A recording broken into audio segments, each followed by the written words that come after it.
ya Pak Musalim ini guru saya di Pramuka, tapi saya mendidiknya waktu S2, jadi antara guru dan murid sama. Di satu sisi dia guru saya, tapi di sisi lain saya juga guru, jadi antara guru dan murid. Ya. Saya bilang bagaimana jamaah Ustaz? Dia bilang alhamdulillah. Bahkan kalau suruh penuh katanya di sini, alhamdulillah. Mudah-mudahan bertahan sampai. Assalamualaikum warahmatullahi wabarakatuh.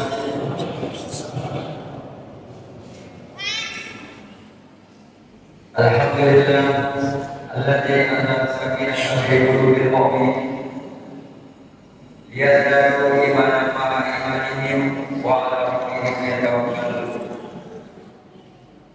Wassalatu wassalamu ala asyrafil anbiya'i wal mursalin Sayyidina Muhammadin wa ala alihi wa ashabihi ya nabiyil qulubi wal hikam.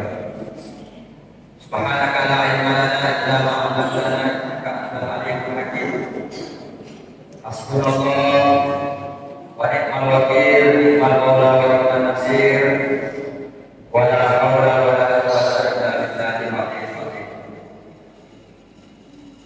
Qala Allahu ta'ala al-Qur'anul Karim, a'udzu billahi minasyaitonir rajim. Walladzina jahadu fina lanahdiyannahum subulana wa innallaha lama'al muhsinin. Sadaqallahul azim, sadaqatul nabiyil karim wa nahnu ala dzalika minal syahidin. Masyaallah muslimin, muslimat, jamaah tarawih yang dimuliakan Allah Subhanahu wa taala. Mari kita bersyukur kepada Allah Subhanahu wa taala. Sekaligus saya mengajak kepada kita semua, mari kita banyak beristighfar, memohon ampun kepada Allah Subhanahu wa taala, sehingga mudah-mudahan ibadah-ibadah yang kita lakukan menjadi wasilah, menjadi sarana kita mendapat rahmat, ampunan dan kebebasan api neraka. Tidak lupa saya mengajak kita untuk bersalawat kepada Rasulullah Muhammad sallallahu alaihi wasallam. Allahumma shalli ala Muhammad wa barik ala sayyidina Muhammad wa ala ali sayyidina Muhammad. Di dalam bulan Ramadan, selain ibadah puasa sebelumnya, ada beberapa ibadah yang bisa kita laksanakan secara maksimal. Yang pertama, sholat fardu dan sholat sunnah. Kalau bisa selama bulan suci Ramadan, semua sholat sunnah itu kita upayakan, terutama kalau ada libur, ya banyak sholat sunnah. Yang kedua, selama bulan suci Ramadan kita banyak membaca Al-Quran, mengkaji Al-Quran, bertadarus. Intinya kita banyak berinteraksi dengan Al-Quran. Selanjutnya yang perlu dikasih juga ditingkatkan dalam bulan suci Ramadan, selain puasa, sholat, Al-Quran, juga adalah zakat, infak dan sedekah. Tadi sudah diumumkan masalah zakat, infak. Jadi kalau bisa yang wajib itu diselesaikan. Di belakang di bagian diselesaikan dulunya kewajiban-kewajiban. Kalau kita sudah selesaikan kewajiban, maka dia siapa tahu kita sibuk mempersiapkan yang lain, tapi lupa kewajiban. Yang kedua, ketika kita menyelesaikan kewajiban-kewajiban kita lebih awal, Itu juga memudahkan bagi dia untuk membagi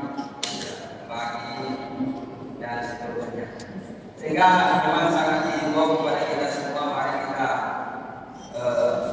melaksanakan kewajiban-kewajiban itu dari awal sehingga bisa terdistribusi dengan baik. Hadirin dan hadirat yang dirahmati Allah Subhanahu wa taala. Di dalam surah Al-Ankabut tadi ayat 69 Allah Subhanahu wa taala berfirman, "Walladzina jahadu fina lanahdiyannahum subulan."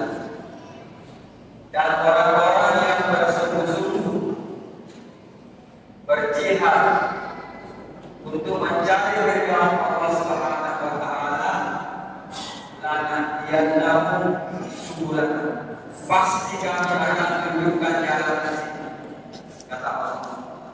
Wa inna Allaha lama'al muhsinin, sesungguhnya Allah bersama dengan orang-orang yang berbuat baik. Pada kesempatan ini saya ingin menyampaikan satu kisah yang disebutkan dalam kitab hadis. Jadi ada satu orang sahabat, ya, dia berusaha berjihad mendekatkan diri kepada Allah lewat jalur sedekah. Tapi orang ini jamaah sekalian, dia bersedekahnya ini malam hari, malam yang gelap gulita, dan mau tidak pulang. Sehingga pada suatu malam setelah dia mengumpulkan semua hasilnya, dia kumpul kasihan karena dia bukan orang mampu. Akhirnya suatu malam dia sedekah, dia kasih saja orang, dia tahu tidak tahu siapa yang dia kasih. Akhirnya keesokan harinya tersebar kabar ada seorang pencuri yang mendapat sedekah. Ibu, baik sedih sekali ya Allah, ternyata saya dikasih sedekah, ternyata pencuri yang dapat sedekah. Akhirnya dia bermohon kepada Allah, ya Allah, saya tetap akan terus bersedekah dan mudah-mudahan kesempatan berikutnya lebih tepat sasaran. Ia bekerja lagi, kumpulkan rezeki lagi sampai cukup. Akhirnya direncanakan bersedekah lagi. Malam-malam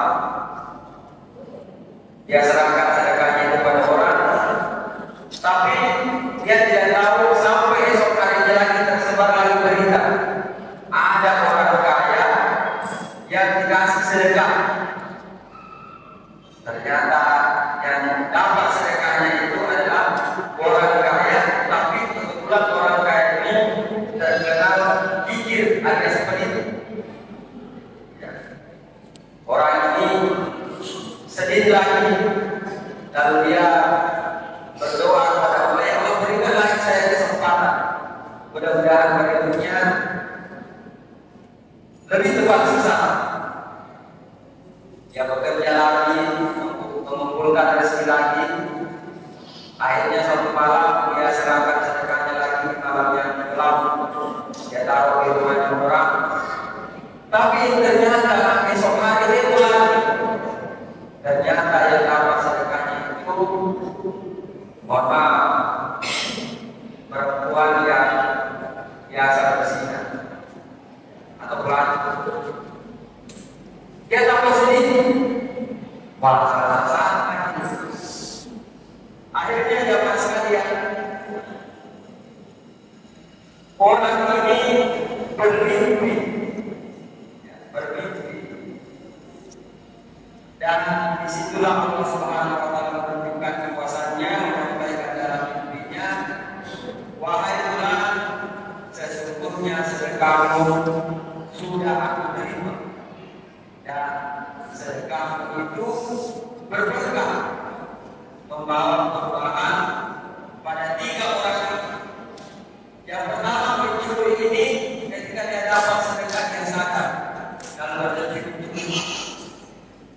Kemudian orang kaya yang seperti tadi ketika dapat sedekah juga sadar, saya ini tapi dikasih sedekah, akhirnya dia Jadi juga sadar al-wajib bersedekah. Kemudian kewajiban tadi yang selalu bersih tadi juga sampai ternyata jamaah sekalian selalu nampak sedekah dan akhirnya kembali ke jalan yang benar. Apa yang bisa kita petik dari kisah jamaah sekalian?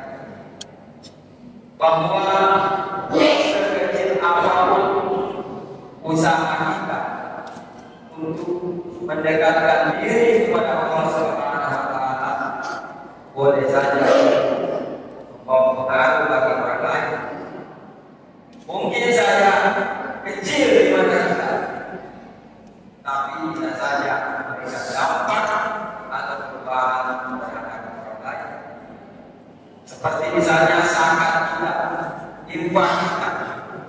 Jangan kita pandang enteng sebagai sebuah rutinitas saja, karena bisa saja dari zakat kita, infak kita itu bisa memberikan perubahan yang luar biasa pada masyarakat. Oleh karena itu, mari kita terus bersungguh-sungguh. Karena kalau kita membaca ayat-ayat puasa, sebagaimana tadi ayat yang dibaca oleh Pak Imam pada saat Isya, di situ bunyinya la'allakum tattaqun, kemudian ada lagi la'allakum tashkurun, kemudian di ayat berikutnya la'allakum yarshudun. Semua teks ayatnya memakai kata la'allakum. Dalam kaidah bahasa Arab, la'allakum itu disebut dengan at-tarajji, bermakna semoga. Jadi kalau ada teks dalam Al-Quran menggunakan kata la'allakum, itu menurut ulama ahli tafsir untuk mencapai tujuan itu harus dilakukan dengan sungguh-sungguh. Jadi misalnya puasa, la'allakum tattaqun, tujuan berpuasa itu adalah menjadi orang yang bertakwa. Tapi itu tidak akan tercapai ketika kita tidak sungguh-sungguh menjalankan ibadah puasa ini. Demikian juga dengan doa. Kita berdoa tapi tidak bersungguh-sungguh juga tidak akan mencapai hasil yang maksimal. Intinya segala sesuatu haruslah dijalankan dengan penuh. Hadirin hadirat yang dimuliakan oleh Allah Subhanahu wa taala. Di ayat yang lain Allah Subhanahu wa taala juga memperingatkan kepada kita agar kita sebagai orang beriman hendaknya memiliki daya tahan dalam beribadah. Saya tanya tadi Pak Panitia, Pak Musalim ini guru saya di Pramuka. Tapi saya mendidiknya waktu S2. Jadi antara guru dan murid sama. Di satu sisi dia guru saya, tapi di sisi lain saya juga guru. Jadi antara guru dan murid. Ya. Saya bilang bagaimana jamaah Ustaz? Dia bilang alhamdulillah. Bahkan kalau suruh penuh katanya di sini. Alhamdulillah. Mudah-mudahan bertahan sampai seterusnya, karena biasanya di tempat lain kalau sudah masuk semifinal, babak final menjadi berkurang juga. Tapi mudah-mudahan di sini tidak seperti itu, bisa bertahan seterusnya. Jadi kita harus mempunyai daya tahan pada beribadah. Saya selalu bercanda kepada mahasiswa saya, kenapa kamu kalau keluar bisa tahan 6 jam, tapi kalau mengaji setengah jam sudah panas. Saya bercanda begitu. Kalau kita ke warkop bisa berjam-jam, kalau tidak ditelepon istri lupa pulang. Tapi kalau mengaji atau ceramah baru 15 menit sudah baik diskusi ceramah. Ya kira-kira begitu. Dalam Al-Quran Allah Subhanahu wa taala berfirman, wa ibadur rahman yamshuna al-ardi hawlan wa idza khatabahum jahiluna qalu salam. Jadi terakhir ini saya mau sampaikan bahwa kita sebagai orang-orang yang beriman ini harus mempunyai daya tahan pasti. Apapun kebiasaan orang tidak usah diterlalukan. Tidak ciri-ciri orang beriman. Jadi orang-orang yang beriman itu berjalan di muka bumi haunan dengan rendah hati. Wa idza khatabahumul jahiluna, dan apabila dia bertemu dengan orang-orang bodoh, kemudian orang bodoh itu berkata kasar kepada dia, mencela dia juga mengatakan salaman